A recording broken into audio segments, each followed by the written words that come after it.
बस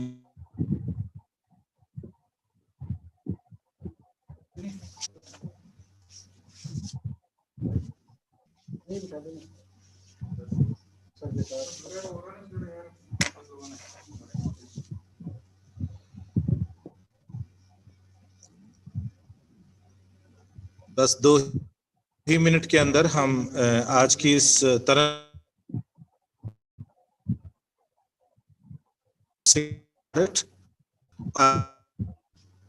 प्रोफेसर भागीरथ सिंह जी हमारे बीच मौजूद हैं।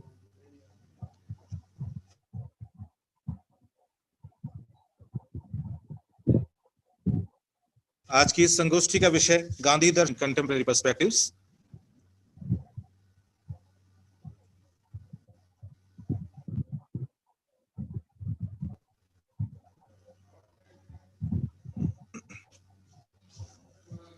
हमारे जो को-होस्ट हैं उन सभी के पास में राइट्स हैं, वो जब चाहें अपने आप को म्यूट और अनम्यूट कर सकते हैं, और बाकी पार्टिसिपेंट्स जो हैं उनके पास में अनम्यूट राइट्स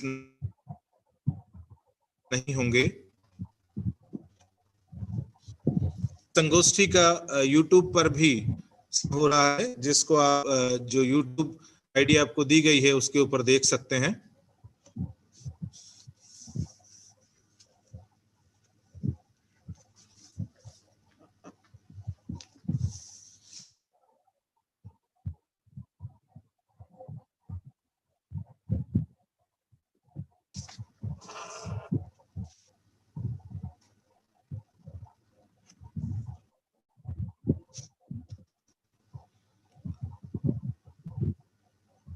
मैं अध्यक्ष महोदय के अनुमति से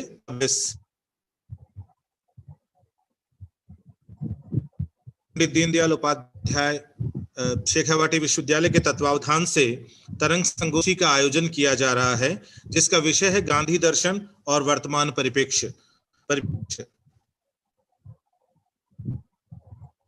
सर्वप्रथम मैं राष्ट्रपिता महात्मा गांधी 191वीं जयंती पर श्रद्धांजलि।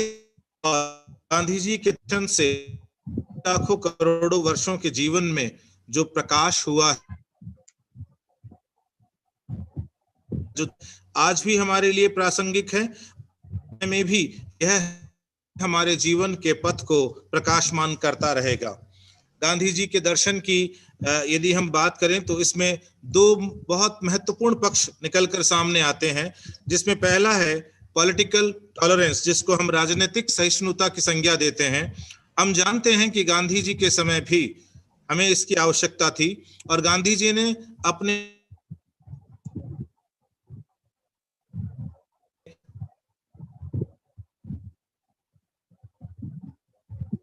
के अंदर राजनीतिक सहिष्णुता के कारण ही वो मजबूर हो गए गांधी जी के सामने नतमस्तक होने को। यही, और आज भी जब हम स्वतंत्र भारत के अंदर रह रहे हैं, जब बहुत सारी राजनीतिक पार्टियां हमारे चारों तरफ है, बहुत सारे राजनीतिक चरित्र हमारे चारों तरफ है, उस समय भी राजनीति को एकदम स्वच्छ बनाए रखने के लिए और उसको हमारे राष्ट्र के निर्माण की ओर उन्मुख करने के लिए हमें पॉलिटिकल टॉलरेंस या राजनीतिक सहिष्णुता की आवश्यकता है। इसलिए गांधी जी का ये आज भी सामने प्रतीत होता है। दूसरा एक पक्ष था गांधी जी के गांधी जी स्वयं हिंदू थे। बहुत सारी गांधी जी ने जो हिंदू दर्शन के शब्द हैं उनका इस्तेमाल भी किया, जैसे राम राज्य की संकल्पना दी, लेकिन उनके राम राज्य की संकल्पना में सारे के सारे धर्म थे, उनको सह अस्तित्व के साथ आगे बढ़ने की सलाह दी गई थी।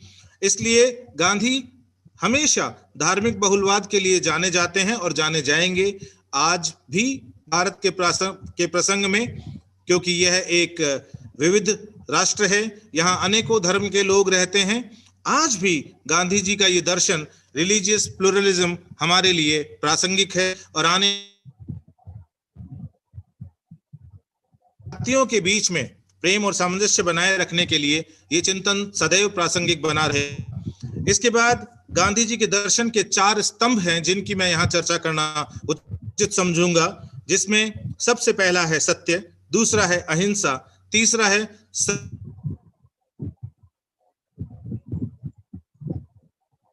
सबसे पहले बात आती है सत्य की। गांधी जी के पूरे जीवन चरित्र में और इवन गांधी जी की जो वो सत्य के प्रयोग में कि सत्य पे अड़े रहना, सत्य को अपनाना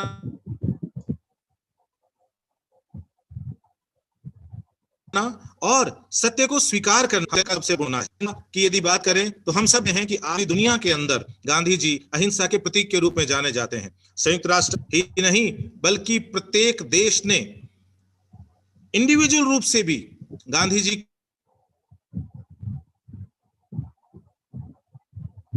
और आज इस समाज के अंदर, मानव समाज के अंदर अधिकतर राष्ट्र गांधी जी के इस चिंतन से प्रेरित होकर और अनेकों गतिविधियां इस लाइन पर, अहिंसा की लाइन के ऊपर अपने अपने स्थानों पर चला रहे हैं। तीसरा हम बोलते हैं सर्वोदया। सर्वोदया का जो कॉन्सेप्ट गांधी जी ने दिया वो बेसिकली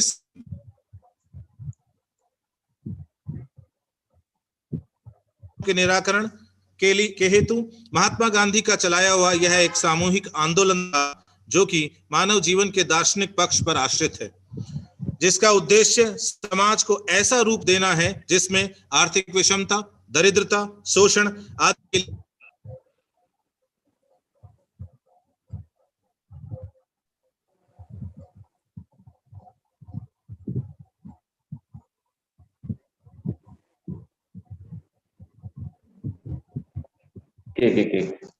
जाता है।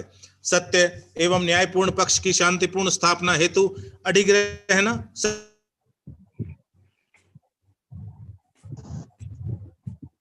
के साथ मैं इस संगोष्ठी में सर्वप्रथम हमारे आज के मुख्य अतिथि श्री प्रोफेसर रूप सिंह बारेट साहब का स्वागत करता हूं, अभिनंदन करता हूं कि उन्होंने बहुत ही शॉर्ट कॉल के ऊपर इस संगोष्ठी में मुख्य वक्ता बनने का हमारे आग्रह को स्वीकार किया।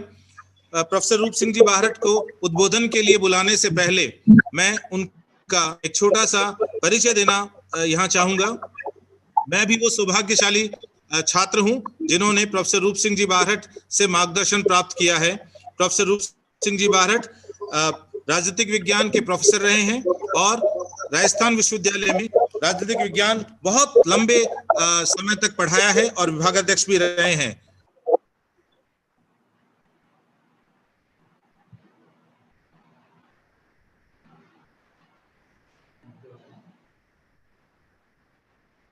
पूरा हिंदुस्तान परिचित है। आपके विद्यार्थी भारत के कोनों कोनों में फैले हुए हैं।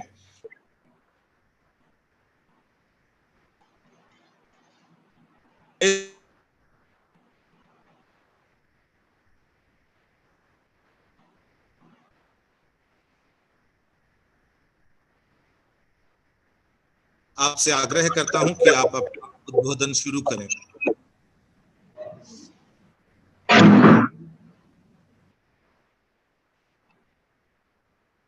हेलो जितेंद्र जी। यस सर, आपकी आवाज आ रही है। मेरी आवाज आ रही है आपकी? हेलो, हाँ आवाज आ रही है मेरी? आवाज आ रही है?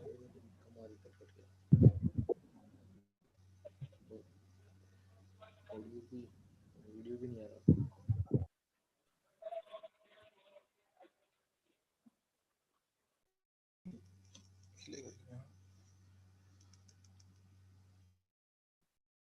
सर मेरी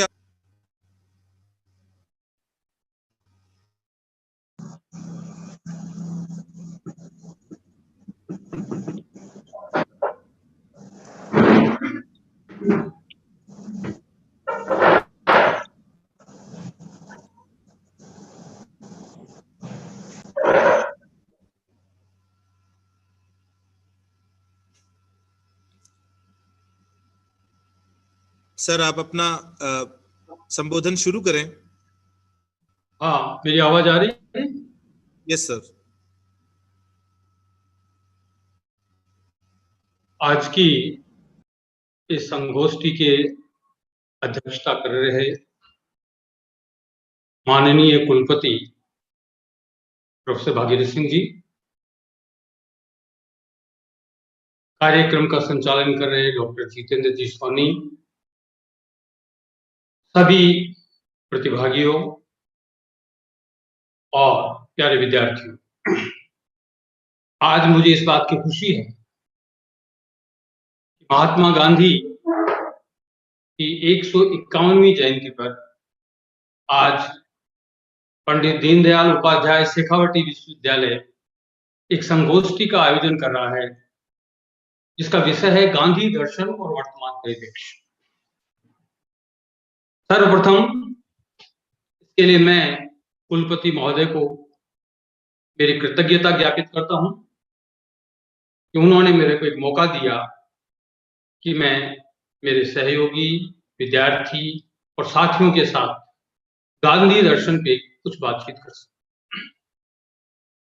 इसके पहले कि मैं गांधी के बारे में आपसे बातचीत करूं, एक चीज मैं स्पष्ट कर देना चाहता हूं कि जो भी प्रतिभागी इसमें भाग ले रहे हैं वो सभी पोस्ट ग्रेजुएट स्टूडेंट्स, व्याख्याता और विश्वविद्यालय के प्राध्यापक गण।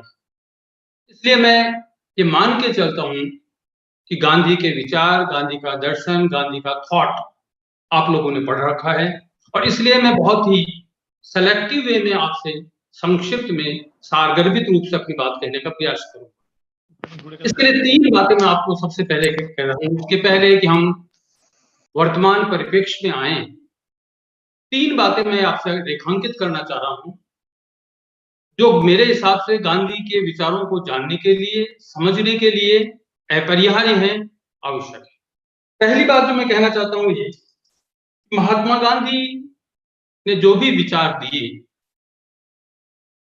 वो विचार सार्वभौमिक हैं और सार्वकालिक हैं।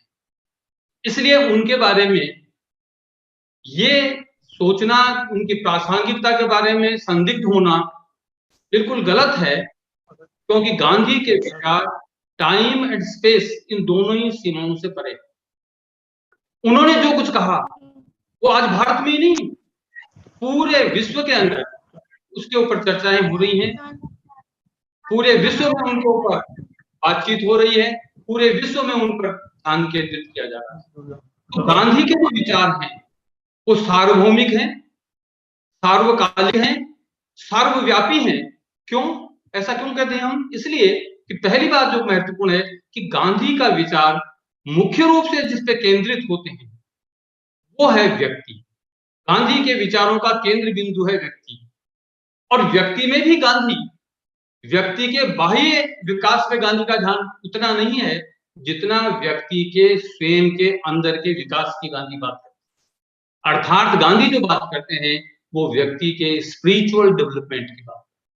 और चूंकि मानव के स्पिरिचुअल डेवलपमेंट की बात गांधी करते हैं, इसलिए गांधी के विचार जो हैं वो किसी एक देश, एक समय या एक काल के नहीं है, वो सर्वव्यापी है, सर्वकालिक है। और इसीलिए आप देखिए गांधी ने बहुत सही कहा ये बात कि अगर व्यक्ति अपना आध्यात्मिक विकास नहीं कर रहा है, अपना स्पिरिचुअल डेवलपमेंट नहीं करता है, तो व्यक्ति में और फिर पशु में, ह्यूमन बीइंग में और एनिमल में कोई बहुत ज्यादा अंतर नहीं रहता।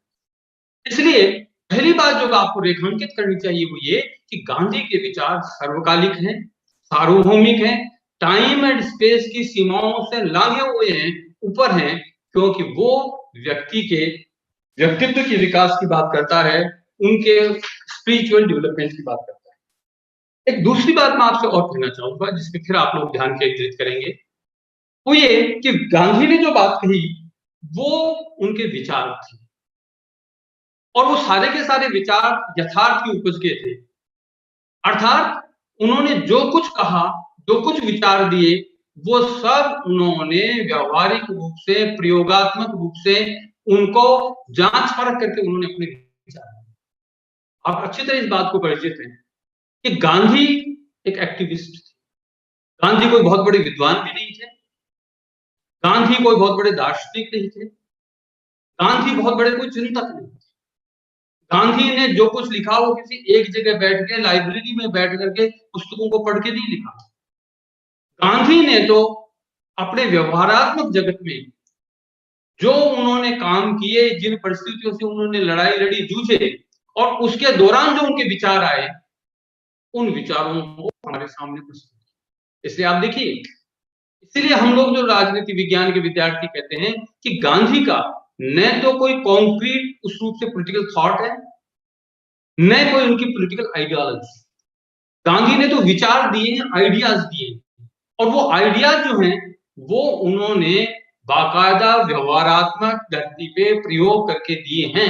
इसलिए उनके जो विचार हैं उनमें यथार्थ है, उनके विचार यथार्थवादी हैं, उनके विचारों में एक वास्तविकता, व्यवहारिकता की फूट है। आपको पता होगा इस बात का, गांधी ने ये परीक्षण करना शुरू किया जब वो सबसे पहली बार साउथ अफ्रीका में गांधी जाते हैं 1893 में, और साउथ अफ्रीका में वो रहते हैं 1915 तक। इन 22 साल तक जो गांधी का सबसे बढ़िया समय था, अर्थात 22 साल की उम्र से लेकर के 45 साल की उम्र तक। 22 साल की उम्र से लेकर 45 साल की उम्र ऐसी होती है जिसमें व्यक्ति सबसे ज्यादा मानसिक रूप से संपुष्ट होता है, वो काल गांधी का साउथ अफ्रीका। वहीं गांधी ने ये विचारधारा से, और वहीं पर गांधी ने उन विचारों को पुस्तकाकार रूप में लिखा, और जिस पुस्तक में उन्होंने अपने विचार लिखे वो था हिंद स्वराज्य, जो 1909 में उन्होंने लिखा। उस हिंद स्वराज्य में उन्होंने अपने सारे विचार लिखे। इसलिए गांधी के जो विचार हैं वो उनपे ये सोचना कि वो प्रासंगिक है कि नहीं, वो व्यवहारात्मक है कि नहीं, वो आदर्शवादी ज्यादा है कि नहीं, इन बातों के वाद विवाद में वो लोग पढ़ते हैं जो गांधी के मर्म को समझने में असमर्थ है। गांधी ने जो कुछ विचार दिए वो पूरे के पूरे परीक्षण के लिए। जैसे मैं आपको उदाहरण के लिए दे रहा हूं, गांधी ने अपनी जीवनी लिखी, ऑटोबायोग्राफी लिखी, और उसका नाम क्या दिया? My experiments with truth. अर्थात मैं एक्सपेरिमेंट्स कर रहा हूं ट्रुथ के साथ, और जो निष्कर्ष आपके सामने आ रहे हैं वो मैं मेरे विचारों के रूप में रख रहा हूं।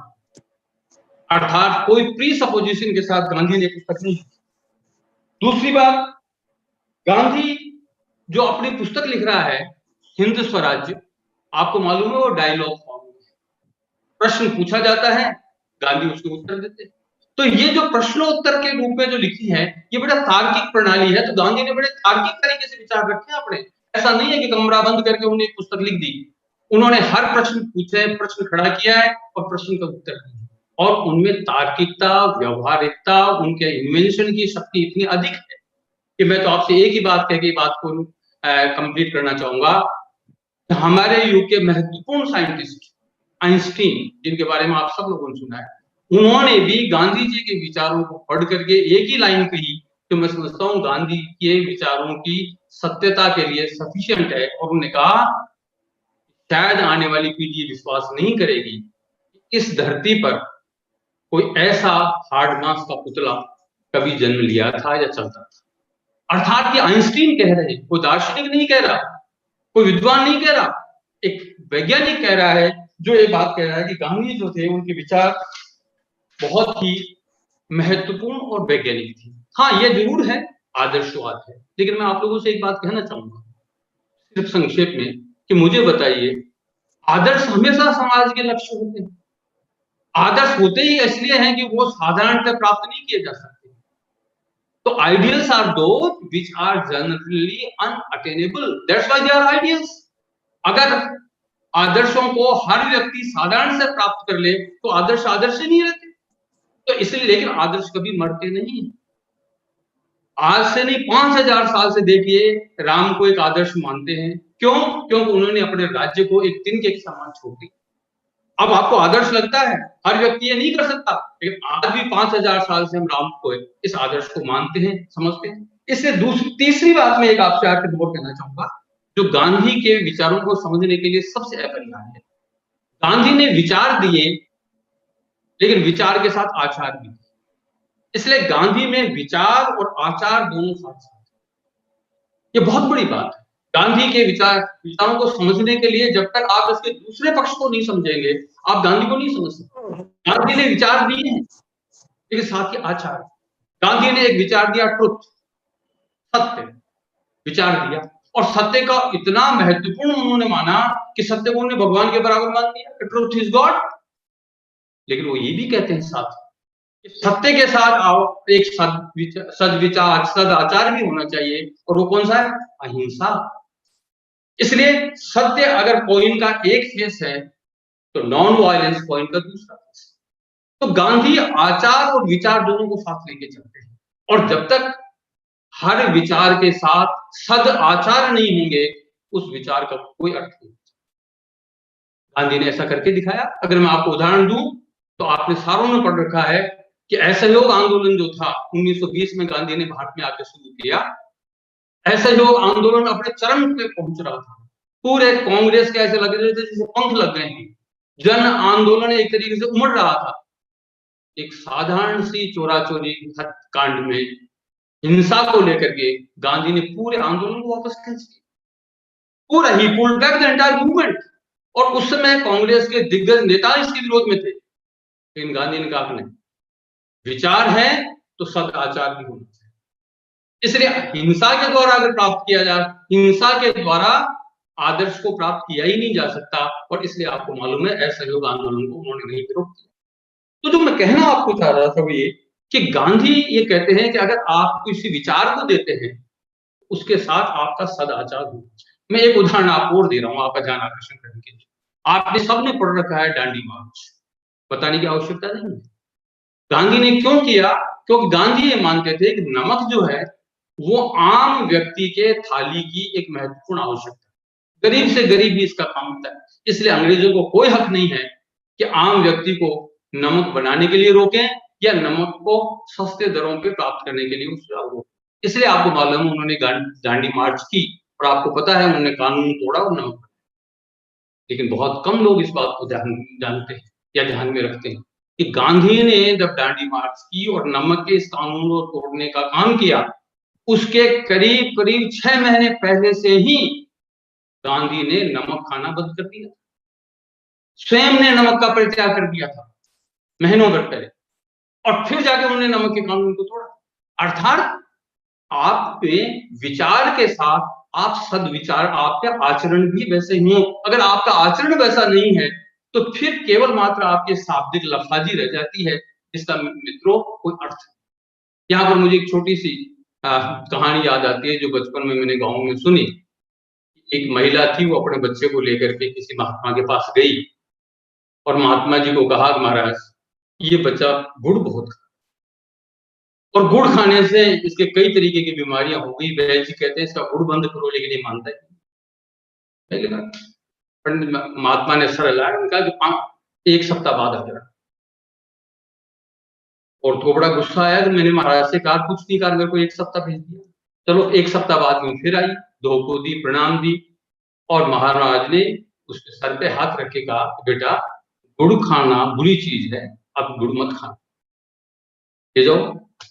महिला को बहुत क्रोध है, आपने एक वाक्य कहने के लिए 1 सप्ताह वेट करवाया। ये बात, एक वाक्य तो आप पहले भी बोल सकते थे, इसमें आपने कौन सी नई बात कही। लेकिन आप देखिए उसके आश्चर्य का कोई ठिकाना नहीं रहा जब ये जान करके कि बच्चे ने गुड़ खाना बंद कर दिया। तो इसलिए कि पहले महात्मा महाराज ने खुद ये सोचा कि जब मैं गुड़ खाता हूं, मैं स्वयं गुड़ खाता हूं, तो बच्चे को अगर मैं कहता हूं गुड़ मत खाओ तो लफाजी है। उन शब्दों का कोई अर्थ नहीं है, ये अर्थहीन शब्द हैं। इसलिए शब्द को अगर सार्थकता आप बनाना चाहते हो, आप चाहते हो कि आपसे निकला हुआ शब्द सार्थक हो, उसमें शब्द में शाब्दिक शक्ति हो, तो पहले आपको सद आचार करना चाहिए। इसलिए मैं आपसे कह रहा हूं कि 3 बातें ऐसी महत्वपूर्ण बातें हैं जिन्हें आपको समझना चाहिए यदि गांधी के विचारों को आप समझ। आज हमारी सबसे बड़ी परेशानी यह है कि हम गांधी के विचारों को कहिए, गांधी के थॉट को कहिए, गांधी के दर्शन को कहिए, हम पढ़ तो लेते हैं लेकिन गांधी को समझने का प्रयास नहीं करते। इसलिए मैंने 3 बातें आपसे प्रारंभ में कही जिन पे आप लोगों को गौर करना चाहिए। अब मैं आज इस विषय के दूसरे भाग पे आता हूं और वो है गांधी दर्शन वर्तमान परिप्रेक्ष्य। गांधी के विचारों के बारे में मैंने आपसे पहले भी एक बात कही और मैं फिर इसको दोहरा रहा हूं कि वर्तमान परिप्रेक्ष्य हो चाहे कोई परिप्रेक्ष्य हो, गांधी के विचार सर्वकालिक। सर्वकाल में गांधी के विचार सार्थक हैं। क्यों? क्योंकि गांधी ने जो कुछ कहा वो किसी विशेष परिस्थिति को ध्यान में रख करके, विशेष काल को ध्यान में रख करके, विशेष देश और समाज को ध्यान में रख करके नहीं कहा। उसने केंद्रित किया व्यक्ति को, जो सार्वभौम है। इसलिए गांधी के विचारों को अगर आज के परिप्रेक्ष्य में देखें तो मैं समझता हूं हमें बहुत कुछ सीखने और समझने का मौका मिलेगा। यहां मैं एक बात और बताऊं कि मैं आयोजकों का, विशेष रूप से कुलपति महोदय का, इस बात के लिए उनको बधाई भी देता हूं कि उन्होंने विषय को भी बड़ा अच्छा चयन किया कि वर्तमान परिदृश्य में गांधी क्या कहते हैं, हमें क्या समझते हैं। क्योंकि आज हमारा आम जनता का जो उद्देश्य है वो वर्तमान परिदृश्य। अब अगर हम वर्तमान परिदृश्य को देखें, वर्तमान परिदृश्य को अगर हम देखें तो वर्तमान परिदृश्य हमें, अगर मैं आपसे कहूं तो शायद अनुचित नहीं होगा, बड़ा भयावह, बड़ा भय। एक तो कोरोना की वजह से वैसे ही पूरा समाज भयग्रस्त है, क्योंकि इतना भय लोगों में आया है कि मैं तो कह नहीं सकता है ऐसा भय मैंने कभी भी पहले समाज में नहीं देखा जो अब देखने को मिल रहा है। लेकिन अगर इस कोरोना के अलावा भी हम देखें तो चाहे हमारी आर्थिक व्यवस्था हो, चाहे राजनीतिक व्यवस्था हो, चाहे सामाजिक व्यवस्था हो, सब में एक तरीके से बड़ी जबरदस्त गिरावट नजर आम आदमी को। इसमें किसी विद्वता की जरूरत नहीं है, किसी ज्ञान की जरूरत है। समाज की जो स्थिति है आप अच्छी तरीके से देख रहे हैं कि मानवीय संबंध किस तरीके से गिरते जा रहे हैं, मानवीय मूल्य पूरी तरीके से धराशायी। हाथरस की घटना को देख लीजिए, बलरामपुर की घटना को देख लीजिए, पूरी मानवता ऐसा लगता है जैसे शर्मसार। आर्थिक रूप से स्थिति, मैं आप सब विद्वान हैं, पढ़े लिखे हैं, बताने की आवश्यकता नहीं। राजनीतिक स्थिति क्या बन रही है, राजनीति में कितनी भारी गिरावट आ रही है, ये सब आप सब लोग देख। तो ऐसी स्थिति में पूरा समाज कुंठित हो रहा है। ये कुंठा क्यों पैदा हुआ? क्या इस कुंठा का समाधान हम गांधी के विचारों में कहीं टटोल सकते हैं? क्या गांधी के विचारों को पढ़ करके और समझ करके और उनको क्रियान्वित करके क्या हम इस वर्तमान परिदृश्य से बाहर निकल सकते हैं? मैं समझता हूं, ऐसा मानना है, हम निकल सकते हैं। क्योंकि गांधी ने बड़ी गंभीर बात कही। मैं इस संदर्भ में ज्यादा विस्तार से आपको चर्चा नहीं करूंगा, दो बातों पर मैं आपका ध्यान आकर्षित करूंगा। जहां पहली बात तो ये कि गांधी ने ये कहा तो बिल्कुल सही कहा, और आज से नहीं कहा। 1909 में जब उन्होंने हिंद स्वराज लिखा उस समय कहा। उस हिंद स्वराज को आप पढ़ सकते हैं, छोटी सी पुस्तक है।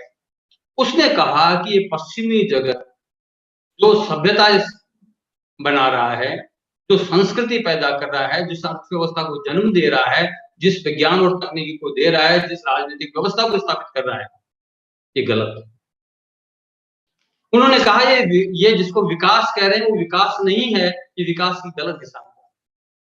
और उसमें उन्होंने इतने सटीक उसमें जवाब दिए हैं हिंद स्वराज में कि आप देखें तो आज से 100 साल पहले जो पुस्तक थी, आपको लगता है एक एक शब्द उन्होंने सही आज की तारीख में। क्यों ऐसा उन्होंने क्यों कहा?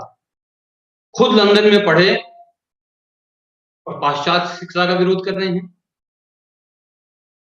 खुद लंदन में रह करके अर्थव्यवस्था और मैकेनाइजेशन को, इंडस्ट्रियलाइजेशन को करीब से देखा और उसकी भर्त्सना कर रहे हैं, खुद राजनीति में भाग ले रहे हैं और ब्रिटिश पार्लियामेंट जो अपने आप को मदर ऑफ पार्लियामेंट्स कहती है उसके लिए अपशब्द कहते हैं। क्यों क्यों कहते हैं ऐसा? गांधी इसलिए कहते हैं कि ये सभ्यता जो है, ये सभ्यता ही नहीं है, ये विकास ही नहीं है। और आज साथियों 100 साल बाद आप इकोनॉमिक्स से बात करें, मैं तो इकोनॉमिक्स का विद्यार्थी नहीं हूं, लेकिन आप इकोनॉमिक्स से शांति से बैठ करके बात करें, आज अधिकांश विद्वान ये मानते हैं, इकोनॉमिक्स ये मानते हैं कि वेस्टर्न मोड ऑफ डेवलपमेंट जो पश्चिम ने दिया वो हकीकत में डेवलपमेंट है ही। It's not development, it's decay. जो पूरी अवधारणा उन्होंने विकास की दी, जिसको ये कहते हैं कि ये विकास की अवधारणा है, ये इसके पैरामीटर्स हैं, वो अवधारणा ही गलत। तो मुझे बताइए जो नींव ही गलत है उसका भवन सही कैसे बन सकता है? हम जब बीज ही आंख के जमीन में रोपेंगे तो साथियों आम खाने से कहां मिलेंगे? आम कैसे मिलेंगे? गांधी ने कहा कि डेवलपमेंट का तरीका ही नहीं है। और मुझे बताइए, मैं तो एक सिंपल आपसे एक साधारण बात पूछता हूं कि आज most western mod of development ये कहता है कि साहब आपके विकास का सबसे बड़ा इंडिकेटर क्या है? What is the indicator of the development of a nation? तो कहते हैं पर कैपिटा कंजप्शन, पर व्यक्ति खपत, कि कोई व्यक्ति कितनी खपत कर लेता है, कितना खा जाता है, कितना पी लेता है, कितना यूज कर लेता है, वो विकास की पहचान। मुझे बताइए, क्या किसी भी वास्तविक सभ्य समाज का ये लक्षण हो सकता है क्या? कि आप कितना खाते हो, कितना पहनते हो, कितना कंज्यूम करते हो, ये विकास का परिचायक है? इस विकास के गलत परिचायक ने, आपको मालूम है, हमने पर्यावरण को बर्बाद कर दिया, नदियों को बर्बाद कर दिया, वनों को हमने काट लिया, और मानव ऐसा हो रहा है जैसे पृथ्वी पे जो कुछ भी है उसको निकल जाए, खा जाए, और ऐसा लगता है उसको कि जैसे आने वाली पीढ़ियों के लिए हम कुछ नहीं छोड़ते। तो मुझे बताइए, क्या ये विकास है? क्या would you call it A development? Friends, it's not development, it's decay. And this is what Mahatma Gandhi has told at least 100 years before. और क्यों कहा उन्होंने? उन्होंने इसलिए कहा कि ये जो डेवलपमेंट का मोड है, ये कैपिटलाइजेशन को जन्म देगा, पूंजी के एकीकरण को जन्म देगा, पूंजी का एकीकरण कंज्यूमरिज्म को जन्म देगा, और उपभोक्तावाद जो होगा वो ऐसा विकराल रूप लेगा कि जिसमें हर चीज बाजार में वस्तु बन जाएगी, और पूरा शिक्षा तंत्र, पूरा प्रचार तंत्र, पूरा शासन तंत्र इस कंज्यूमरिज्म को पनपाने में लग जाएगा। तो जब कंज्यूमरिज्म ही सब कुछ समाज में बन जाएगा, तो फिर मुझे आप बताइए, फिर आप गिरावट कहां रोकेंगे? पहली बात मैं आपसे कह रहा हूं कि ये जो मॉडल ऑफ डेवलपमेंट है वेस्ट का, वो विकास का था। मैं एक चीज आपसे और कहना चाहता हूं, ऐसा नहीं कि महात्मा गांधी ने ऐसा कहा, ऐसा नहीं है। ये बात अगर आप ध्यान से पढ़े तो रविंद्रनाथ टैगोर, जो भारत के लब्ध प्रतिष्ठित बुद्धिवादी व्यक्ति थे, जिन्होंने स्वयं वेस्टर्न सिविलाइजेशन का समर्थन किया, जिन्होंने खुद अंग्रेजी भाषा का समर्थन किया, वेस्टर्न सिविलाइजेशन को अच्छा मानते थे, आप कभी पढ़िए बैठ करके रविंद्रनाथ टैगोर के अंतिम दिनों में उन्होंने स्वयं इस बात को महसूस किया बड़े दुख के साथ कि मेरा अनुमान बिल्कुल गलत, ये पश्चिम जो है ये सभ्यता सही सभ्यता नहीं है। और इसलिए अगर आप रविंद्रनाथ टैगोर के डेथ बेड मैसेज को पढ़ें कभी, जो उन्होंने अपने अंतिम मैसेज के रूप में लिखा था, तो मैं समझता हूँ शायद आप समझ, उन्होंने अपने डेथ बेड मैसेज में लिखा था, मैं विद इन द कोट्स बोल रहा हूं, eight one time I believed that the springs of civilization would issue out from the heart of Europe. At one time I believed that the springs of civilization would issue out from the heart of Europe.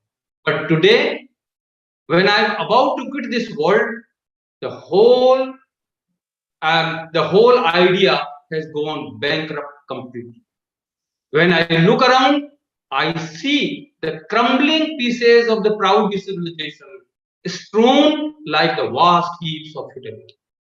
ये message था जो रविंद्रनाथ टैगोर ने that message के रूप में दिया। तो ऐसा नहीं कि गांधी ने इसका कहा, वो भी ये कहते थे। तो पहली बात मैं आपसे कहना चाहता था कि गांधी ने ये कहा कि जो नींव आप लगा रहे हो वो गलत लगा रहे हो, इसलिए चाहे शिक्षा ले लो, चिकित्सा ले लो, राजनीति ले लो, समाज ले लो, अर्थव्यवस्था ले लो, कोई क्षेत्र ले लो, ये सब गलत होंगे क्योंकि आपकी आधारशिला ही गलत है। पहली बात। दूसरी बात जो मैं आपसे कहना चाहता था वो ये कि अगर हम इस पे बहुत लंबा विश्लेषण करें, एक एक बिंदु को विश्लेषण करें, तो काफी समय लग जाएगा।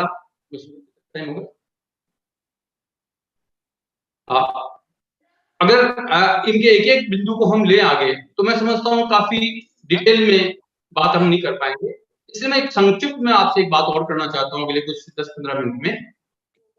गांधी जी ने 7 सिंस की बात की, 7 पाप। गांधी जी ने, अगर इसको मैं कॉन्क्रीटाइज करने के रूप में लिखूं, बताऊं आपको, तो गांधी जी ने ये कहा कि इस समय जो मैं देख रहा हूं उसमें 7 जघन्य पाप, और अगर उन पापों को हम दूर कर दें तो समाज ठीक हो सकता। आप देखिए, उन्होंने 7 तरफ जो दिशा लिखी थी वो बड़ी महत्वपूर्ण है, और वो हमें समझाने के लिए काफी है कि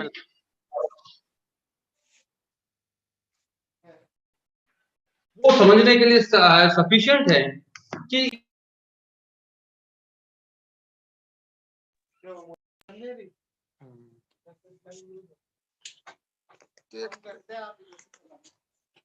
उधर रहे। Sir please unmute yourself.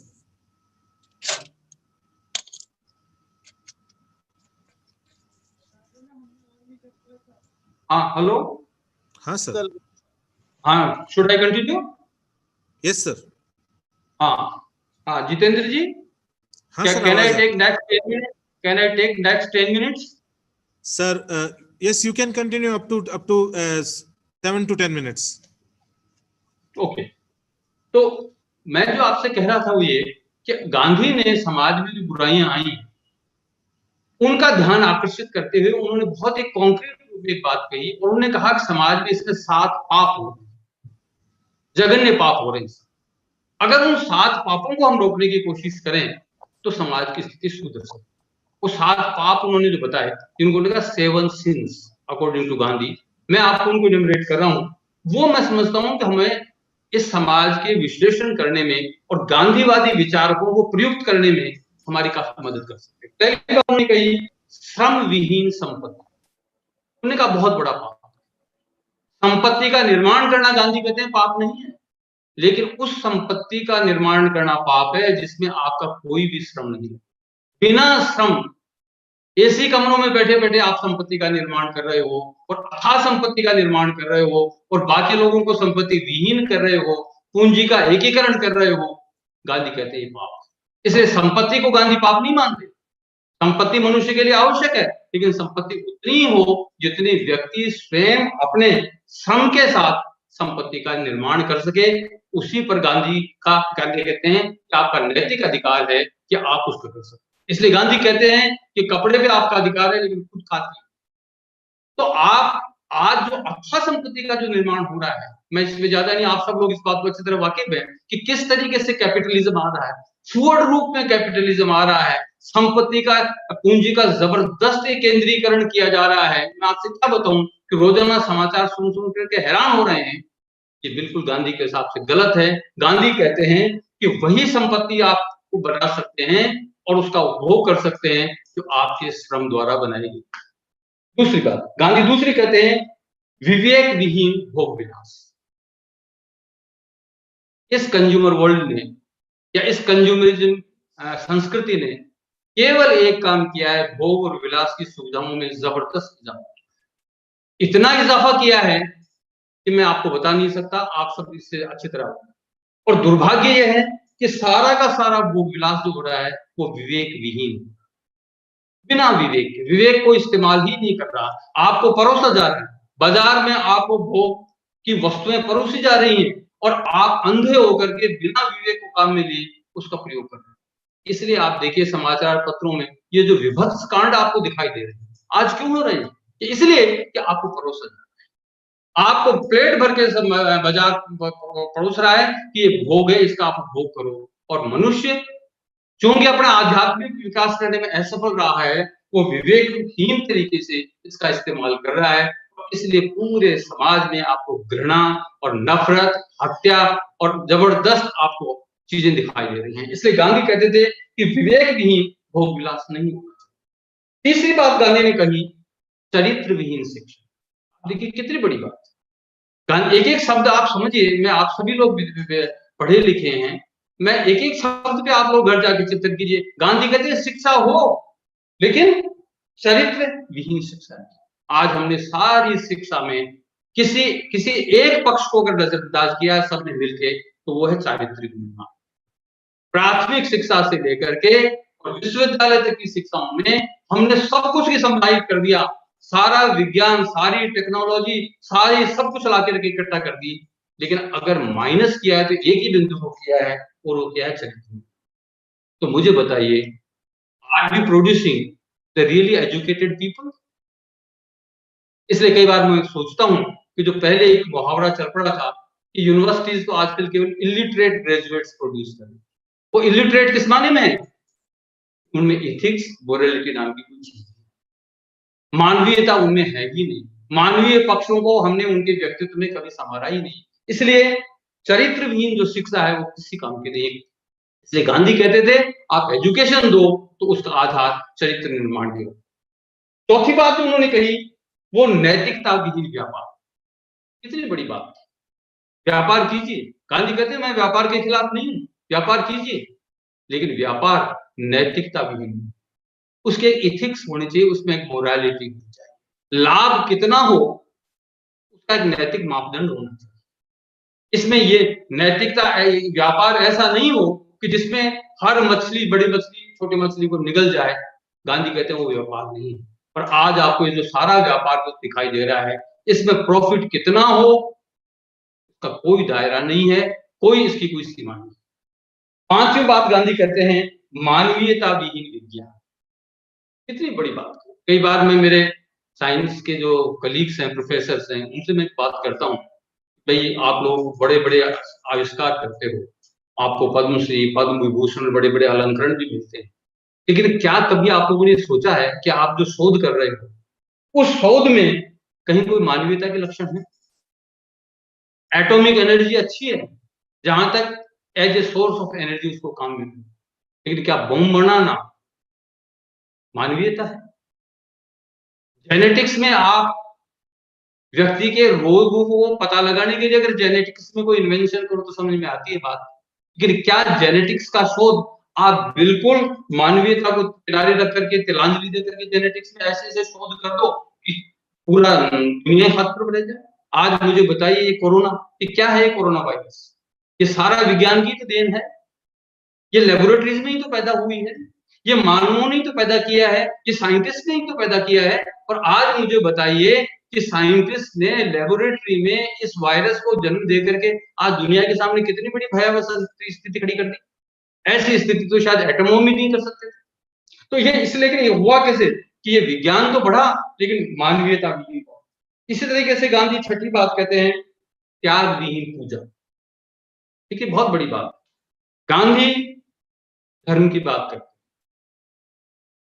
Gandhi व्यक्ति के आध्यात्मिक विकास की बात, लेकिन गांधी का धर्म पूजा नहीं है। गांधी पूजा भी विश्वास नहीं करते थे और वो कहते थे कि आज धर्म में केवल और केवल एक चीज हो रही है, पूजा हो रही है, और वो पूजा भी कैसे हो रही है? त्याग नहीं। पूजा करने वाला कोई कष्ट नहीं उठाता सिवाय लाभ ही लाभ प्राप्त करने के। इसलिए उन्होंने कहा कि बिना त्याग के पूजा जो है वो अनुचित है।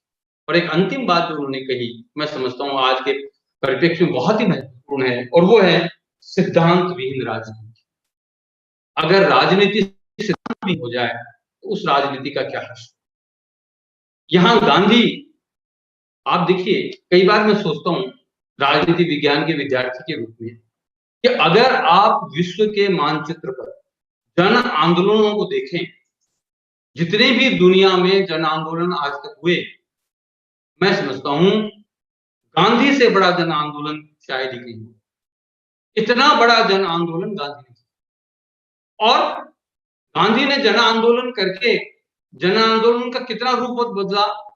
मैं इसके लिए आपको एक ही लाइन में इस बात को याद दिलाना चाहूंगा कि जिस पार्टी को लेकर के उन्होंने जन आंदोलन किया, इंडियन नेशनल कांग्रेस, इस इंडियन नेशनल कांग्रेस की हिस्ट्री को अगर आप पढ़ें, और इसकी हिस्ट्री पे एक बहुत बढ़िया पुस्तक है पट्टाभी सीतारमैया, डॉक्टर पट्टाभी सीतारमैया, उन्होंने गांधी के बारे में लिखते हुए एक लाइन लिखी थी जिसमें मैं समझता हूं गांधी का राजनीतिक महत्व दिग्दर्शित होता है। पट्टाभी ने लिखा, Congress was an organisation, Congress was an organisation under the leadership of Mahatma, it became a movement. मैं विद इन द कोट्स बोल रहा हूं, पट्टाभी ने लिखा कि Congress was a organisation under the leadership of Mahatma, it became a movement. अर्थात जो संगठन को मूवमेंट में बदल दे, इतनी बड़ी क्षमता गांधी में थी कि जो कुछ लोगों का, बड़े लोगों का मात्र एक संगठन था, उसको जन आंदोलन बना दिया। ऐसा जबरदस्त सशक्त कार्यकर्ता था गांधी है। उस गांधी ने भी ये कहा कि भाई राजनीति जो है वो सिद्धांत भी नहीं, सिद्धांत का मतलब उसूल होने चाहिए, नैतिकता होनी चाहिए, उसमें धर्म होना चाहिए। और उसने तो यहां तक कह दिया कि politics divide of religion is like a corpse prepared to be buried down। बताइए आप इससे ज्यादा कोई आदमी क्या लिख सकता है। उनने कहा कि ये तो लाश है, बदबूदार लाश है, इसमें धर्म नहीं है, इसलिए इसको तो दफना करो। क्यों? क्योंकि जिस सिद्धांत नहीं होंगे तो फिर राजनीति कितना अनर्थ कर सकती है, आप उसकी कल्पना। क्यों? क्योंकि राजनीतिक पावर आप लोगों को पता है, राजनीतिक पावर आज दुनिया में सबसे बड़ा power political, it's the political power that represents the sovereign power. इसलिए वो राजनीतिक पावर कुछ भी कर सकता है, दिन को रात और रात को दिन कर सकता है। ऐसे ऐसे राष्ट्राध्यक्ष हुए हैं कि जिन्होंने एक झूठ को 50 बार बोल करके उसको सत्य कर दिया, ऐसे हुए हैं। लेकिन अगर उन लोगों पर लगाम धर्म की नहीं हो तो कितना बड़ा अनर्थ। आप मुझे बताइए, मैं आपसे एक बात पूछना चाहता हूं, आप कभी गंभीरता से सोचिए, आज पूरी दुनिया में लोकतंत्र जो है वो सर्वाधिक और सर्वोपरि शासन प्रणाली है, लेकिन एक टाइम वो भी था जब राजतंत्र सबसे अधिक प्रचलित हुआ। लेकिन राजाओं के पास, जिनके पास एब्सोल्यूट पावर होता था, जिनके पास वंश परंपरागत पावर होता था, जिनके पास संप्रभु पावर होता था, उनके ऊपर भी जो महात्मा, धर्माधिकारी और ऋषि मुनि होते थे, उनका एक तरीके से अंकुश होता था। क्यों? क्योंकि राजशक्ति पर अगर अंकुश नहीं होगा तो राजशक्ति तो उच्छृंखल हो सकती है। इसलिए गांधी जी ने कहा कि राजनीति में सिद्धांत होना आवश्यक है। आज भारतीय राजनीति को अगर आप देखें, जितने भी मेरे को सुन रहे हैं वो सब, मैं समझता हूँ, मेरे से ज्यादा राजनीति को देख रहे हैं, समाचार पत्र भरे के भरे आ रहे हैं, और जो आचरण आज राजनीतिक हमारे समक्ष आ रहे हैं, मैं कहना नहीं चाहता कितनी जबरदस्त गिरावट है। ये गिरावट क्यों आई है? सिर्फ इसलिए आई है कि आज सिद्धांतों का प्रभाव, सिद्धांत विहीन राजनीति हो गई, और जब सिद्धांत विहीन राजनीति हो गई तो कितना भी नुकसान कर सकती है, आप उसकी कल्पना नहीं कर सकते। इसलिए मैं आपसे फिर कह रहा हूं, और विशेषकर युवाओं से मैं कह रहा हूं, जो युवाओं जो सो रहे हैं, सुन रहे हैं, जो नए यंग लेक्चरर्स हैं, जो नए प्रतिभाशाली विद्यार्थी आगे आ रहे हैं, उनसे कहना चाहता हूं कि आप लोग, समय है कि आप खड़े हुए, अपने अपने कैंपसेज में वाइब्रेंस लाइए, अपने अपने कैंपसेज में कुछ करिए। क्यों? क्योंकि ये समय केवल देखने का समय नहीं, अगर आप इसको देखते रहेंगे तो समय इतना बदतर हो जाएगा कि शायद हो सकता है आपको देखने के लिए भी लोग गवारा ना करें। इसलिए the time has come when we should come up, and not only come up, we should stand. Gandhi ji ने एक बात, बहुत बड़ी बात कही, मैं आपका सारों को ध्यान आकर्षित करना चाहता हूँ। मुझे बताइए, सब लोग जानते हैं इस बात कि गांधी किसी भी दृष्टि से कोई विलक्षणकारी प्रतिभा नहीं, ये हम सब जानते हैं। गांधी ने दिखने में अच्छे थे, न बोलने में अच्छे थे, न शरीर से सुंदर थे, न गांधी पढ़ाई में नंबर अव्वल थे, न गांधी बैरिस्ट्री में सफल हुए, ये सब हम जानते हैं। Gandhi by all means was a mediocre person. चाहे कोई क्षेत्र उठा के देख लीजिए, पढ़ाई देख लीजिए, शरीर देख लीजिए, ज्ञान देख, हर में वो मीडियोकर। यहां तक कि जब उनकी प्रैक्टिस नहीं चली तो उनके बड़े भाई ने उनके मित्र अब्दुल्ला को कहा, भाई तुम इसको ले जाओ साउथ अफ्रीका, वहां तुम्हारी कुछ मदद कर। इस तरीके से गांधी साउथ अफ्रीका गए। अर्थात गांधी जब साउथ अफ्रीका गए तो स्वयं उनके भाई ने उनको इस आशा के साथ भेजा था कि अब्दुल्ला जी, कोई बहुत ज्यादा अपेक्षा इनसे मत करो, ये आपके छोटे मोटे बैरिस्ट्री के काम कर देंगे, because is a registered barrister. वहां मुझे बताइए साउथ अफ्रीका में वो गांधी कैसे, महात्मा कैसे बने? सिर्फ एक घटना ने उस साधारण से बैरिस्टर को महात्मा बना दिया, और वो घटना आप सब जानते हैं किस तरीके से उनको फर्स्ट क्लास के डब्बे से निकाला गया। फर्स्ट क्लास के डब्बे से उनको बाहर निकाल के फेंक दिया गया, अर्थात उनको हक नहीं मिला। मैं आपसे पूछता हूं, क्या हम सबको हक रोजाना मिल रहा है? क्या गांधी के साथ जो ट्रीटमेंट हुआ आज भारत के नागरिकों के साथ नहीं हो रहा है? क्या हम सबको ट्रीटमेंट मिल रहा है क्या? हम लेकिन उसको स्वीकार कर रहे हैं। गांधी ने उस समय एक लाइन याद, जब उनको उनके सामान के साथ प्लेटफॉर्म पे फेंका और वो प्लेटफॉर्म पे जाके गिर गए, तो गांधी के सामने में एक विकल्प था, क्या तो माफी मांग लेते या दूसरे ट्रेन से बैठ के निकलते, लेकिन गांधी निकाल लेते, मैं आपकी लड़ाई। और यहां उनको रस्किन की एक लाइन याद आई, जिसके वो बड़े भारी प्रशंसक थे, दार्शनिक हुए हैं रस्किन, आप लोगों ने पढ़ा होगा उसको। उस रस्किन ने एक लाइन कही थी जो मैं रिपीट करना चाहता हूं विद इन कोट्स। रस्किन कहते हैं, डिसेंट विदाउट डिसओबीडियंस, मैं रिपीट कर रहा हूं within quotes what Ruskin has wrote, dissent without disobedience is consent and therefore consent. आप इस लाइन पे इतनी जबरदस्त line, dissent without disobedience is consent and therefore.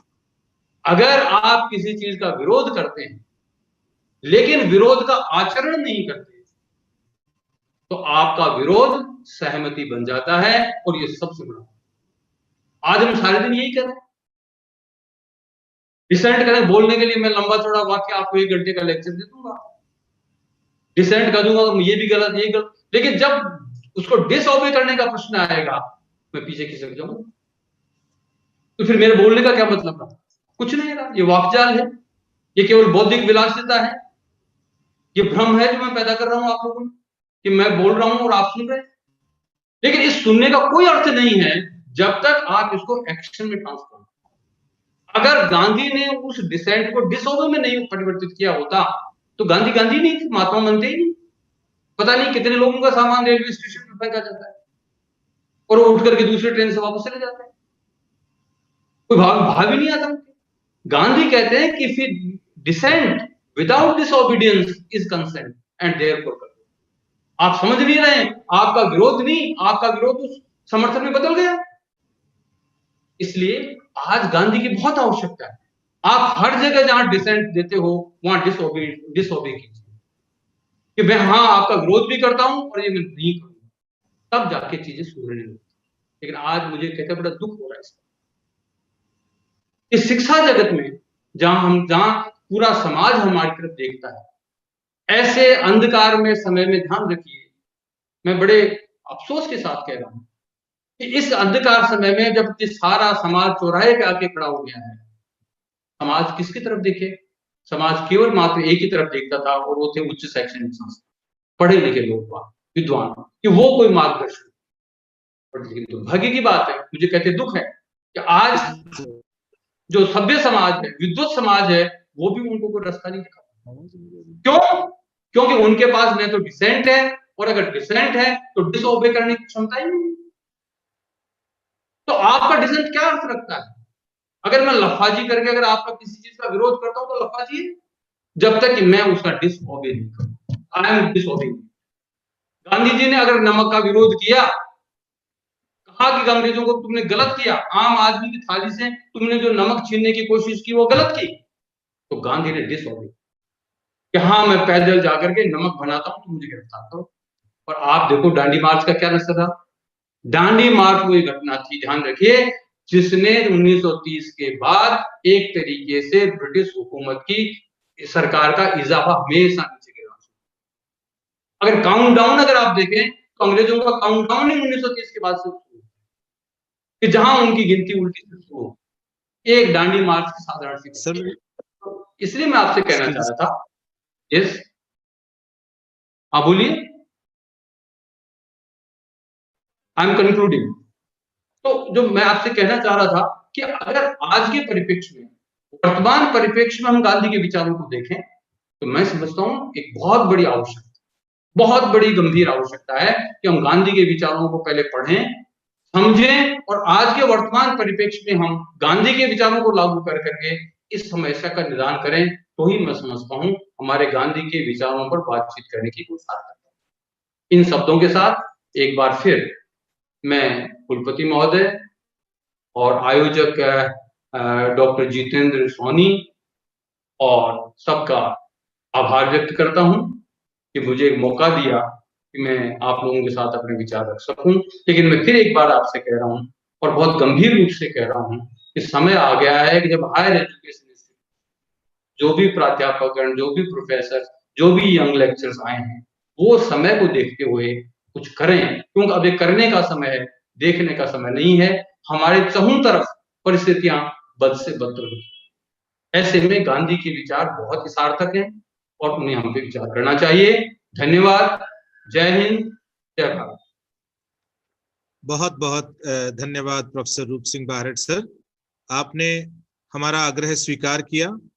मैं हृदय की गहराइयों से आपका हार्दिक अभिनंदन और स्वागत करता हूं, और आपका जो उद्बोधन है मैं उसका सार प्रस्तुत करने की यहाँ कोशिश करता हूं। आपने कहा कि गांधी जी के विचार समय एवं स्थान दोनों से परे हैं, पूरा विश्व उन पर चिंतन कर रहा है, अतः गांधी जी के विचार सार्वभौमिक व सार्वकालिक हैं। गांधी जी ने व्यक्ति केंद्रित चिंतन दिया जो पूरी तरह उनके व्यावहारिक अनुभवों पर आधारित था। आपने इस ओर ध्यान केंद्रित किया कि गांधी जी ने पुस्तकों में पढ़कर या पुस्तकालय में बैठ अनुभव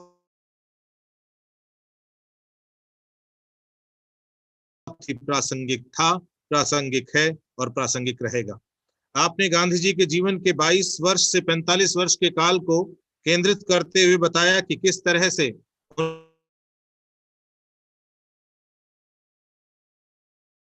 समझा, अपनाया और बाद में हिंदुस्तान में आकर और उसको पूर्ण रूप दिया। प्रश्नोत्तरी के माध्यम से हिंद स्वराज में गांधी जी के द्वारा दिए गए स्पष्टीकरण और दर्शन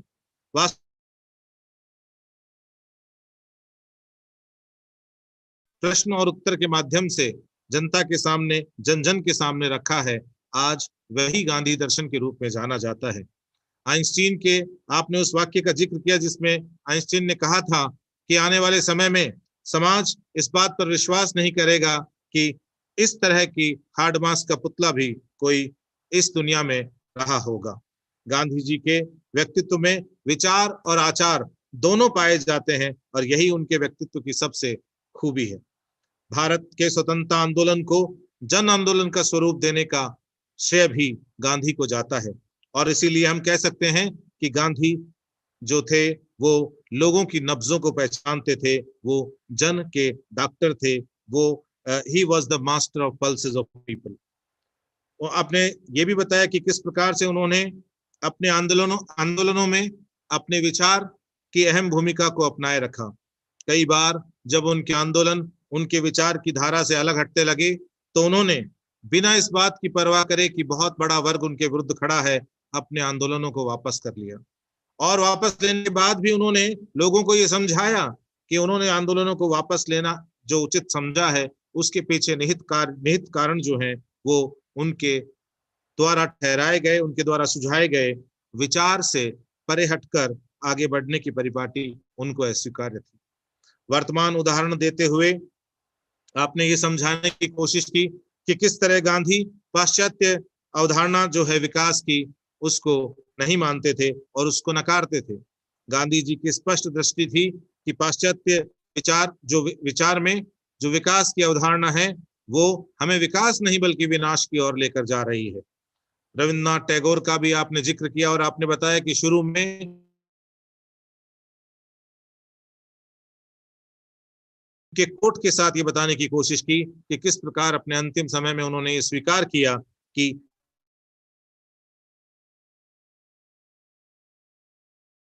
और ज्यादा सही प्रतीत होता है। गांधी जी के चिंतन की प्रासंगिकता के बारे में आपने कहा कि चूंकि यह सार्वभौमिक और सार्वकालिक है इसलिए इसका अवसान कभी संभव नहीं है, बल्कि सदैव पूरा विश्व इस चिंतन को याद करता रहेगा और ये चिंतन पूरे मानव समाज के लिए मार्गदर्शन का केंद्र बना रहेगा। आपने अंत में 7 जघन्य पाप जो बताए गांधी ने उनका जिक्र किया और आपने कहा कि संपत्ति का संकेंद्रण, विवेक विहीन भोग विलासिता का जीवन, चरित्र विहीन समाज, नैतिकता विहीन व्यापार, मानवता विहीन विज्ञान, त्याग विहीन पूजा और सिद्धांत विहीन राजनीति ये किसी भी समाज के लिए सबसे खतरनाक है। आपने इन सब के लिए व्यवहारिक उदाहरण प्रस्तुत करते इस बात की ओर ध्यान केंद्रित किया कि वर्तमान में हम इन्हीं तमाम जघन्य पापों से घिरे हुए हैं। यदि आज हमने अपनी वाणी को विराम दिया, यदि आज हम मूक दर्शक रहे तो आने वाले समय में समाज हमें कभी माफ नहीं करेगा। आपने अपने उद्बोधन के अंत में पूरी युवा पीढ़ी से यह आग्रह किया कि ये वक्त है उठने का, जागने का।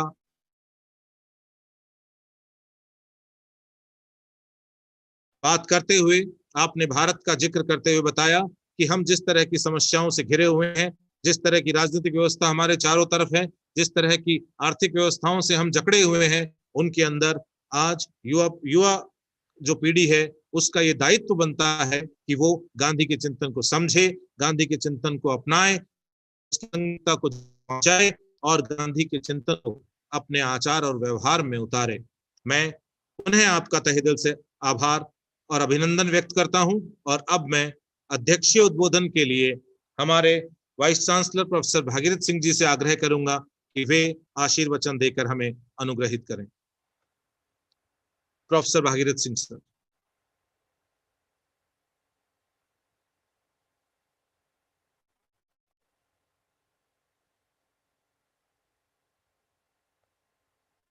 मैं अध्यक्षीय उद्बोधन के लिए प्रोफेसर भागीरथ सिंह सर से आग्रह करूंगा कि वे अध्यक्षीय उद्बोधन दें।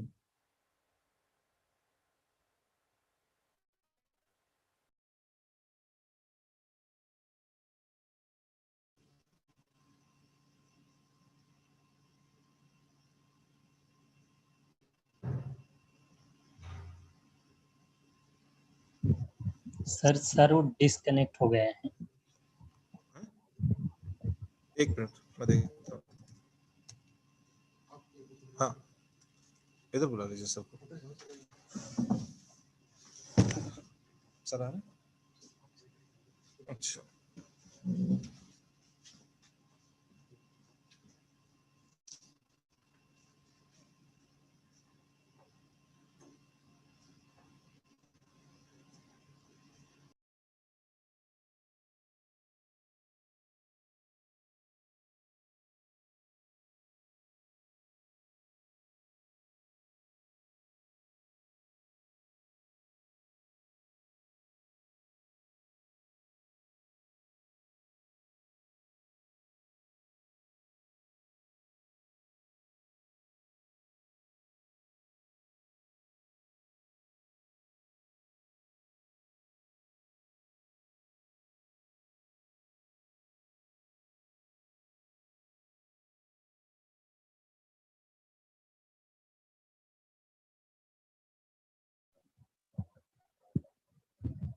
सब प्लीज अनम्यूट।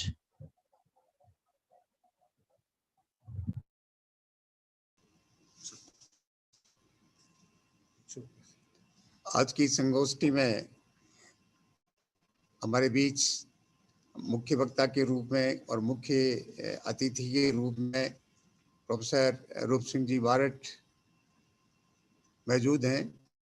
मैं उनका स्वागत करता हूं, अभिनंदन करता हूं और उन सभी साथियों का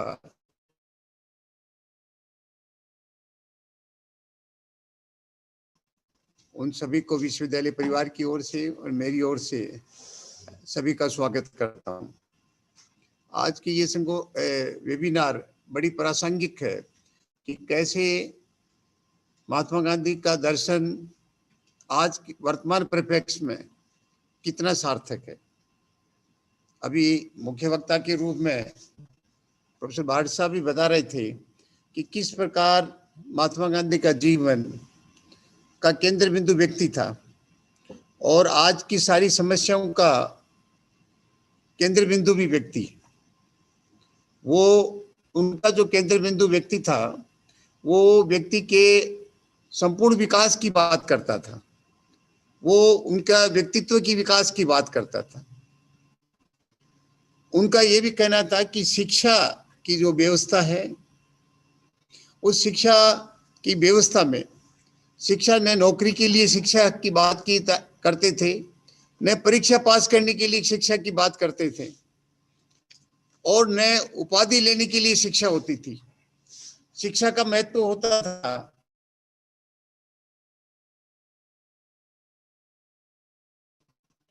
जो आज की शिक्षा नहीं दे पा रही। ये हमारी कमजोरी है कि हम ऐसी शिक्षा नहीं दे पा रहे हैं जिससे व्यक्ति का संपूर्ण विकास हो, व्यक्ति के जीवन मूल्य बने, व्यक्ति में नैतिकता का हो। तो आज के व्यक्ति में जो नैतिकता नहीं है,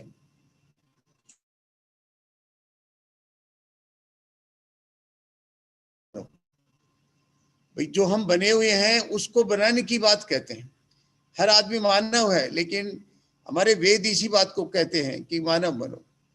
महात्मा गांधी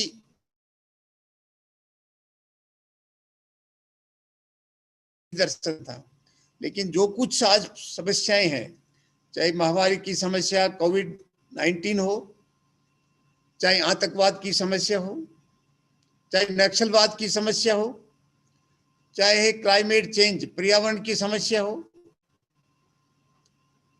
और जो बेरोजगारी की समस्या हो और जो प्राकृतिक आपदा है चाहे अकाल की समस्या हो या दूसरे प्राकृतिक आपदा है, ये सब मानव निर्मित सब समस्या। तो हमारी सारी समस्या का जड़ है वो सब मानव निर्मित है। और उस परिप्रेक्ष्य में यदि महात्मा गांधी जी के हम दर्शन की बात करते हैं तो वो कैसे शिक्षा की बात करते थे, कैसे नैतिक मूल्यों की बात करते थे, किस प्रकार के नैतिक मूल्य व्यक्ति के जीवन में होने चाहिए, व्यक्ति के जीवन के जो नैतिक मूल्य हैं वो कैसे व्यक्ति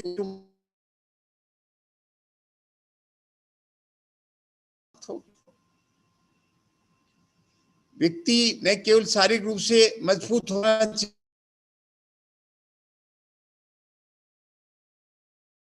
परिस्थितियां, उस समय की स्थितियां, आज की परिस्थितियां और स्थितियों उसको भी मेल खा रही है। उस समय भी उन्होंने अस्पृश्यता को महाकलंक कहा था, महापाप कहा था। आज भी अस्पृश्यता एकदम समाप्त नहीं हुई। जात पाति की जो समस्या है उसको भी उन्होंने बड़ा दूर करने की बात की थी। वो समस्या अभी भी पैदा हो रही, आज भी समस्या। वो अस्पृश्यता को कहते कि जैसे माता एक बच्चे के मल मूत्र और सबको बड़े प्यार से और बड़ी है, उसी प्रकार के एक समाज है। कोई काम करता है तो कितनी सेवा का काम करता है, उससे हम माँ से हमें यदि गणना नहीं है, माँ से अपना इतना प्रेम है लगा हुआ है तो वो भी होना चाहिए। उस समय की एक समस्या थी कि आर्थिक विषमता पर वो उतनी बात करते थे कि आर्थिक विषमता व्यक्ति का शोषण नहीं होना चाहिए। और ट्रस्टीशिप का सिद्धांत उनका एक था कि आदमी के पास में धन होना चाहिए, पैसा कमाना चाहिए उनको, लेकिन एक ट्रस्टी के रूप में उसका उपयोग उसको करना चाहिए।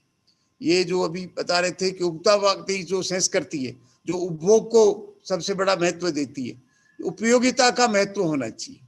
क्या लिए आपकी लिए क्या उपयोगी है वो सबसे इम्पोर्टेंट है, नहीं कि हर चीज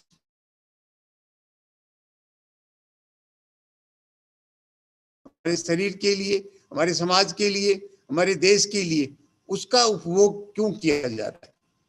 तो इस प्रकार वो इस बात को कहते थे।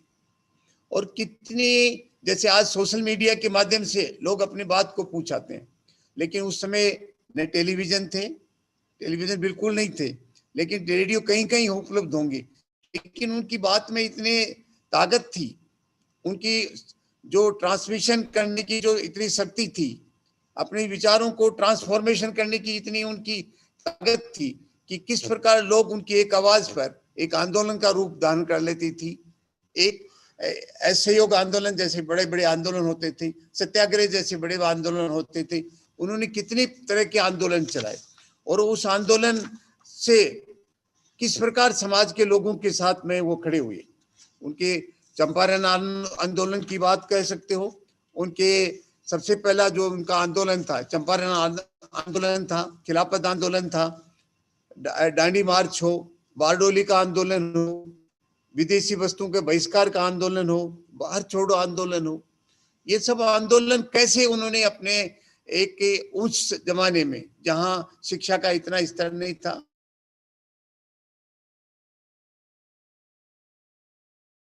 लेकिन आज के संदर्भ में हम बात करें तो हम आज हमारे पास में अपनी जो विचार भी हैं, जो अच्छी बातें हैं, वो समाज को नहीं दे पाते हैं। उसके लिए हम आज कोविड जैसी जो महामारी है, हम सबको बता रहे हैं इस बात को, मास्क पहनना चाहिए, सोशल डिस्टेंस रखना चाहिए और बार बार जब कभी भी ऐसा हो तो साबुन से हाथ धोना चाहिए। वो यही एक तरह की मानते हैं कि यही एक वैक्सीन है, लेकिन इस बात को भी हम क्या लोगों के पास क्यों नहीं पूछा पा रहे। लोगों अभी भी उसके प्रति हमें एक आज जागरूकता पैदा करने के लिए कि आंदोलन चलाना पड़ रहा है कि समझाने के लिए, जबकि उस समय ऐसी स्थिति नहीं थी, इस प्रकार के इतने साधन नहीं थे, तो भी वो अपनी बात को किस रूप में पूछाते थे। और नस्ल भेद की भी, वो रंग भेद की भी बात करते हैं कि किस प्रकार उस समय ये होती थी, आज भी ये पाई जाती है, और किस प्रकार एक दूसरे के नस्ल भेद के नाम से, रंग भेद के नाम से किस प्रकार मारकाट होती है। तो इसको हम किस रूप में लेते हैं, क्योंकि वो इतने प्रकृति को प्रेमी थे कि कैसे जितनी प्रकृति हमारी है, पर्यावरण को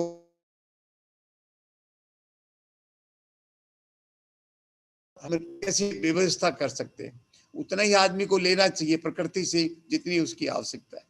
यदि आवश्यकता से अधिक प्रकृति से लिया जाता है तो उससे पर्यावरण अशुद्ध होगा और क्लाइमेट चेंज होगा, जो आज की दुनिया की सबसे बड़ी समस्या बनी है। और किस प्रकार आतंकवाद, जो हिंसा के लिए वो अपना बड़ा हुआ जो आंदोलन था उनको भी समाप्त कर देते। नॉन वायलेंस के लिए आज दुनिया का सबसे बड़ा महापुजारी माना जाता है। समस्या आतंकवाद की समस्या, दुनिया की सबसे बड़ी समस्या पर्यावरण की समस्या है। और दुनिया की सबसे बड़ी समस्या आज जो ये नैतिक मूल्यों के नाम से ये हमारे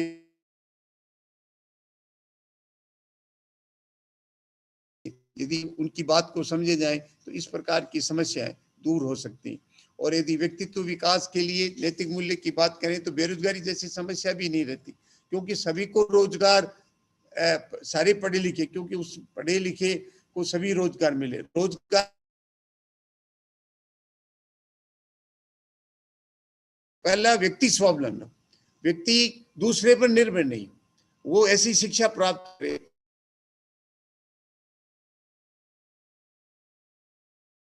कार्य खुद स्वयं करे। स्वावलंबन का मतलब है स्वयं अपना कार्य करे। तो उस व्यक्ति के स्वावलंबन पर जोर देते थे, उसके बाद परिवार के स्वावलंबन पर जोर देते थे, फिर समाज के स्वावलंबन पर जोर देते थे, फिर देश का स्वावलंबन। इस समय भारत देश एक इस महामारी में एक बहुत बड़ा विचार लाए हैं कि आत्मनिर्भर भारत की बात लाए। हमारे प्रधानमंत्री का ये एक विचार था कि आत्मनिर्भर भारत हो। तो आत्मनिर्भर भारत महात्मा गांधी के विचारों से ही बन सकता है कि हम स्वयं के लिए सब कुछ करें, स्वयं हर चीज अपने किसी पर निर्भर नहीं रहे। जब हम निर्भर नहीं रहेंगे, स्वयं सब कुछ करेंगे, तो निश्चित रूप से भारत आत्मनिर्भर हो जाएगा। और आज के संदर्भ में हम उनको कहें कि किस प्रकार एक वो महात्मा गांधी का एक दर्शन था, या महात्मा गांधी के जो विचार थे वो किस प्रकार एक मैनेजमेंट गुरु के रूप में माने जाते थे। महान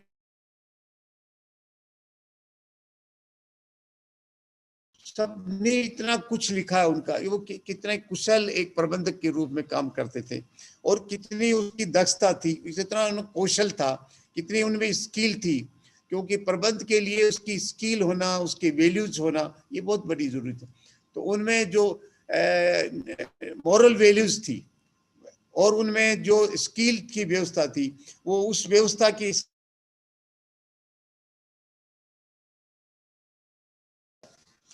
वो निर्णय लेते समय ये इस बात को देखते थे कि हमारे पास कितने साधन हैं, साधनों की उपलब्धता पर विचार करते थे, साधनों का अधिकतम उपयोग करने पर विचार करते थे, और दूसरों को प्रेरित करने पर विचार करते थे, और लोगों को प्रोत्साहन करते थे।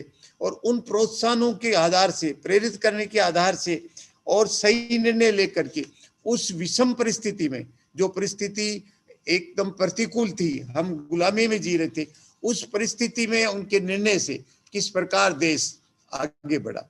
लेकिन ये सब कुछ इसलिए हुआ क्योंकि उनका एक अनुभव था। सब कुछ उन्होंने अपने अनुभव पर किया, कोई किसी के पढ़कर लिख करके या कुछ समझ करके नहीं है, अपने अनुभव किए। और अनुभव इसलिए हुए कि सबसे पहले उन्होंने सब कुछ करने से पहले पूरे भारत का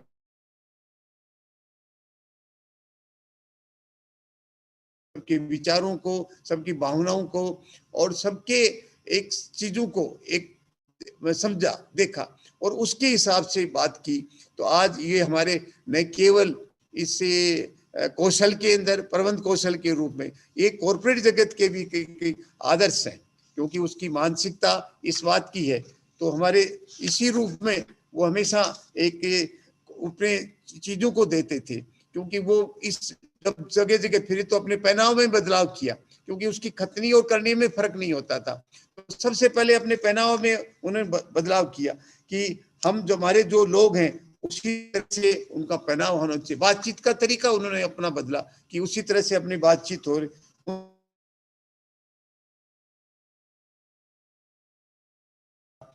और उन चीजों को सबको समेट कर रखा। और सच्चे मायने में भारतीय संस्कृति के वो सच्चे मायने में प्रतिनिधि हैं।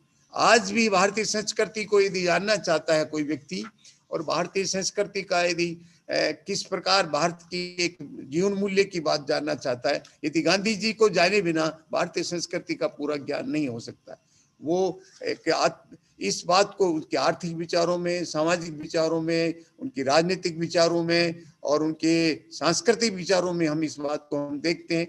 ये आज के संदर्भ में भी इतनी सही उतरती है। इसलिए हमें अभी शिक्षण संस्थाओं में, हमारे युवाओं में इस तरह से अपने इस बात को जागरूक करना है, पढ़ाना है कि गांधी के बिना देश का जो जीडीपी है, क्योंकि विकास सामाजिक मूल्य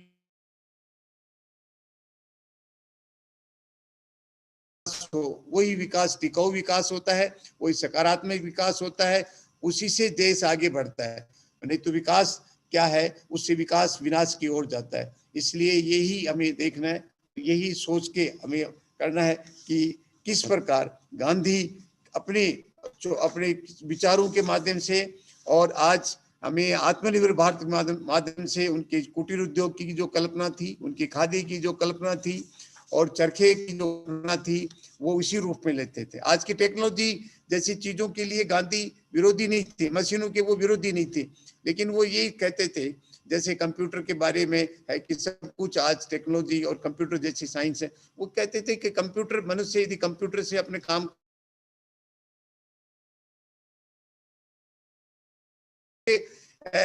का मशीनरीकरण यदि शोषण करने लग जाएंगे, वो दिन बहुत बुरा दिन होगा। इसलिए वो इस प्रकार के मशीनीकरण के और इस प्रकार के जो टेक्नोलॉजी का जरूर वो विरोध करते थे कि मनुष्य की खुद की आत्मा होनी चाहिए और मनुष्य उसकी बात को करनी चाहिए। मेरी बात को मैं समाप्त करते समय यही कहना चाहता हूँ कि छोटी छोटी बातों से ही वो इस बात को कहते थे कि हर छोटी छोटी बात होती है, उनसे ही परीक्षा करना चाहिए और उनको छोटी छोटी बातों को ही हमें समस्याओं को सोल्व करना चाहिए, क्योंकि छोटी छोटी बात में से यदि पूरी करते हैं तो परिपूर्ण बनती है सब बात नहीं है। छोटी बात से चीजें पूरी हो जाती हैं और जब चीजें पूरी हो जाती हैं तो कोई छोटी बात नहीं है। यदि संपूर्णता करनी है, विकास करना है और खास तौर से यदि विश्वविद्यालय और शैक्षणिक संस्थाओं का विकास करना है तो मेरा यही सभी को संदेश है कि गांधी जी के विचारों के हिसाब से अपनी बात को आगे बढ़ाएं और उनको यदि उनके विचार बड़े सरल और सामयिक हैं और देश काल के हिसाब से हैं और उन पर हम विश्लेषण करके हमारे अपने आप को जान करके खुद को समझ करके अपने आप को समझेगा तो गांधी जी के विचारों को हम आगे बढ़ाएंगे। इसी शब्दों के साथ मैं एक बार सभी को जुड़ने वाले सभी इस वेबिनार में जुड़ने वालों को एक बार धन्यवाद करना चाहता हूं, स्वागत करता हूं। जय हिंद। बहुत बहुत धन्यवाद सर। आपके मार्गदर्शन में इस तरह की गतिविधियों का हमारे विश्वविद्यालय के प्लेटफॉर्म के ऊपर आयोजन हो रहा है, ये बहुत ही हर्ष के विषय है। आपने गांधी विचार को प्रस्तुत करते हुए बात को रेखांकित किया कि किस प्रकार गांधी जी का व्यक्तित्व और चरित्र ही मात्र नहीं था, वो मात्र एक एग्जाम्पल नहीं थे पूरी दुनिया के लिए, बल्कि उनका संपूर्ण चिंतन व्यक्तिपरक चिंतन था। आपने बताया कि आज के संदर्भ में जो भी समस्याएं जिनसे हम घिरे हैं वो एक विरूपित व्यक्तित्व आधारित जो हम समाज बना रहे हैं उसका परिणाम है। आप इसके बाद शिक्षा के महत्व के ऊपर आए और आपने बताया कि व्यक्ति को का संपूर्ण विकास ही शिक्षा का मूल ध्येय होना चाहिए, जीवन में मूल्यों को उतारने पर शिक्षा का ध्यान केंद्रित होना चाहिए। और आपने बताया कि मूल्यों का अवसान आज की समस्याओं का मूल है। आपने उदाहरण दिया कि गांधी जी अस्पृश्यता, जातिवाद आदि की बात करते थे और आज भी हम पूरी तरह से समाज को इनसे विमुक्त नहीं कर पाए हैं। आर्थिक विषमता का जिक्र करते हुए आपने इस बात को इंगित किया कि गांधी जी का मानना था कि हमारे जो पति हैं उनके अंदर ट्रस्टीशिप का एक आचरण चाहिए और ये पूंजीवाद के घोर विरोधी थे और उन्होंने इस बात की ओर ध्यान केंद्रित किया कि हमें उपभोग की बजाय उपयोगिता पर अपना ध्यान केंद्रित करना चाहिए। आपने गांधी जी के आंदोलनों को रेखांकित किया और बताया कि किस प्रकार से गांधी जी ने हमारे जितने भी स्वतंत्रता आंदोलन थे उनको जन आंदोलन के रूप में परिवर्तित कर दिया। आपने बताया कि किस प्रकार गांधी जी की एक आवाज से एक सैलाब खड़ा हो जाता था और हमारे आंदोलन जो है वो राष्ट्रीय आंदोलनों के चरित्र ले लेते थे। आपने बताया कि गांधी जी प्रकृति प्रेमी थे। गांधी जी का मानना था कि प्रकृति हमारी तमाम आवश्यकताओं को पूरा करने में सक्षम है, लेकिन प्रकृति हमारी लालसाओं को पूर्ण करने में सक्षम नहीं है। आपने आज की तमाम समस्याओं को ध्यान को रेखांकित करते हुए उन पर हमारा ध्यान केंद्रित करते हुए ये बताने की कोशिश की कि यदि हम गांधी जी के दर्शन को अपनाते हैं, यदि हम गांधी जी के दर्शन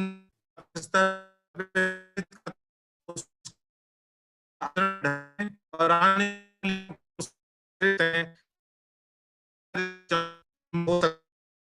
समस्याओं से दूर हो सकते हैं।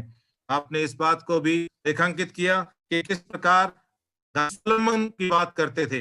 आज हम बेरोजगारी से घिरे हुए हैं, की बात को अपनाते शायद इस तरह की जो समस्याएं हमारे सामने ये शायद इस रूप में हमारे सामने खड़ी नहीं भी। भारतीय संस्कृति को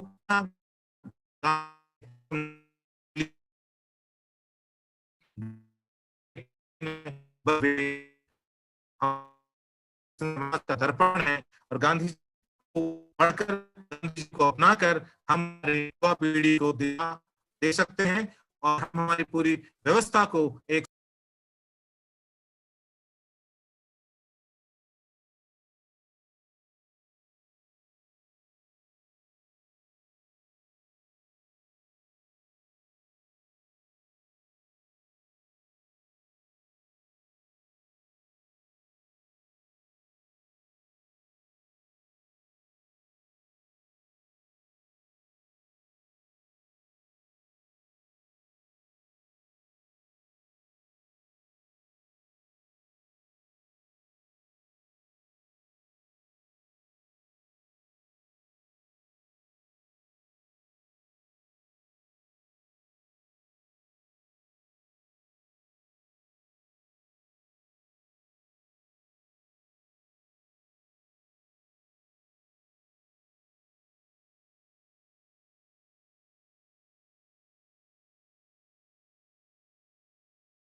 हाँ।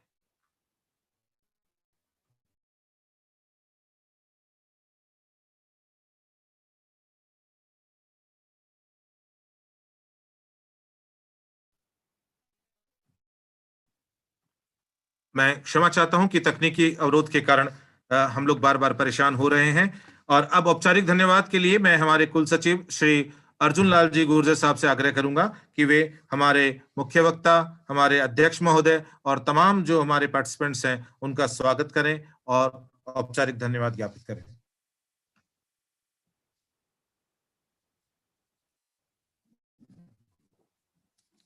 नमस्ते।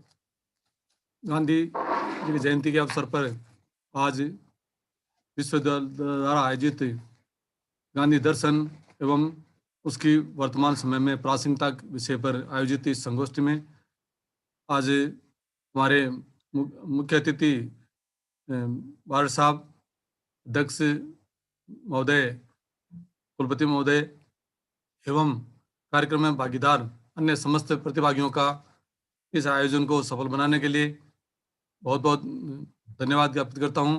दिल की गहराई से उनका पुनः बार बार आभार एवं धन्यवाद। जय भारत।